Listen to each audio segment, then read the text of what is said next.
It does, because I always see the bass as in a more of a supporting role in the music.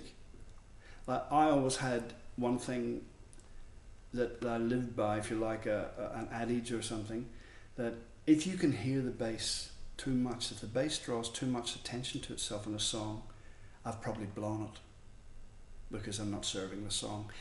That's not always true, of course, if it's in a situation where the song is written around a bass line, or if it's in a jazz situation. Of course, that's different, but mostly that's what I feel about it.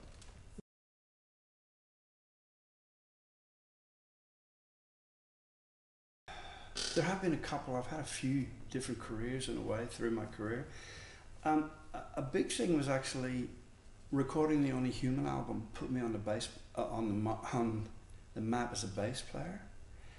Working with Mark. Mark was a singer-songwriter who also played bass, and his songs were very suitable for the kind of bass that I like to play. So it was very easy, and it wasn't an effort to do it. And he would sometimes have an idea for the bass, and sometimes I would have an idea, or I would modify his ideas. And when that record came out, my phone didn't stop ringing, basically, and everyone wanted me to play on their records. So that was kind of a pretty big break.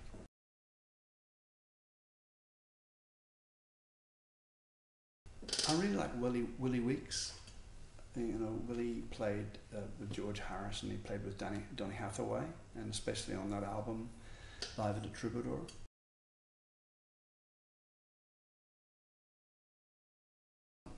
Donny Hathaway is a great album for bass.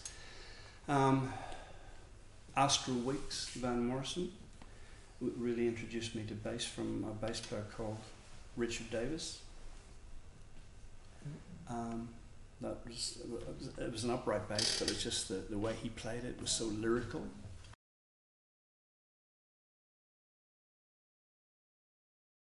Wow, I had my first bass was a Maiden Master Sound, and then I remember I went to Ireland back in about I came to Australia in '67. I went back in about '69, and I bought a bass in Belfast, which was a Gretsch, you know, one of the big Gretsch semi-acoustics.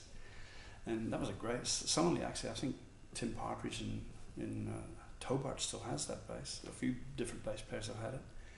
And then I eventually got onto jazz basses. I mostly play jazz style basses. I'm currently using a Bacchus, you know, jazz style bass. And this is pretty much modeled on my 61 Jazz, which is sort of an instrument that I've played on hundreds of albums with that.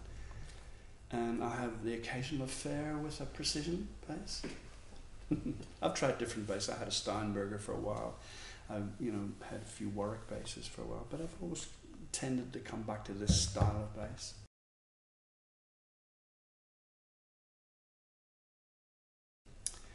I currently use Mark bass, and I use a little, CMD 112, which is it's a combo, but when I need a bigger rig, I usually put another box with that to beef it up. It's quite a beef, it's a 500 watt amp, but that's my favourite amp at the moment. But I like all the standard amps, you know. I mean, I quite like a B15, even though they are a tiny bit sort of toppy, trebly for me. I don't know how James Jamerson must have turned all the tones down on it to get the sound that he got, and he had his bass all damped up as well.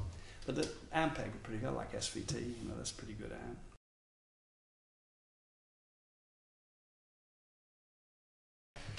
Well, I'll answer this part of this first, because that was in the early days before there were in-ears, but you know, just like having that sound through, you know, like a 100,000 watt PA system, you know, when you hit that, it's like the whole shell of the room moves, you know.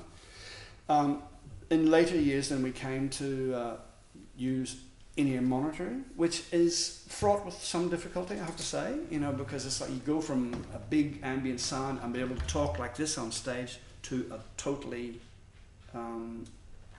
inner world.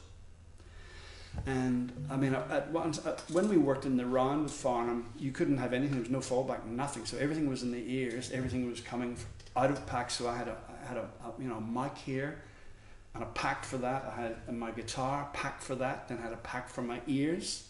So you're wandering around this place, and they're also the producer of the shows. Come on, you got to move more. Move, go to that side of the stage. Move there. So you're kind of moving. You're trying to sing and play your part, and it's full on. It's quite full on. And then in some places there are dead spots. So in the middle of Age of Reason, something like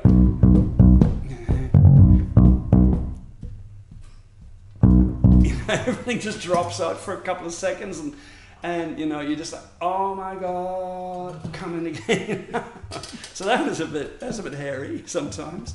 In-ears have improved considerably. That now having 4-way drivers. One of the problems I had with it as a singer is when you sing, your ears move, so you start pushing them out, and when you push them out, you lose bottom end. So for me, if you're singing, you just tap them back in again. But when you're playing bass and you're singing, they start popping out. It's a little bit like, and you start losing your sound a little bit. So some of those things were things that you had to deal with. But I like them. They're great for vocals because it's effortless when you sing. Like, one of the bane of singers, and it's one of the things I really make sure I always have to have a very good fallback. Otherwise, I lose my voice. I oversing. I stretch my vocal cords too much, and I end up like this, trying to sing. And especially into the Mystic Show, I've got about 2 hours of singing to do, so I've got to be very careful. In-ear monitoring is great for that, because you can hear yourself so clearly. You don't need to put extra effort into projecting your voice.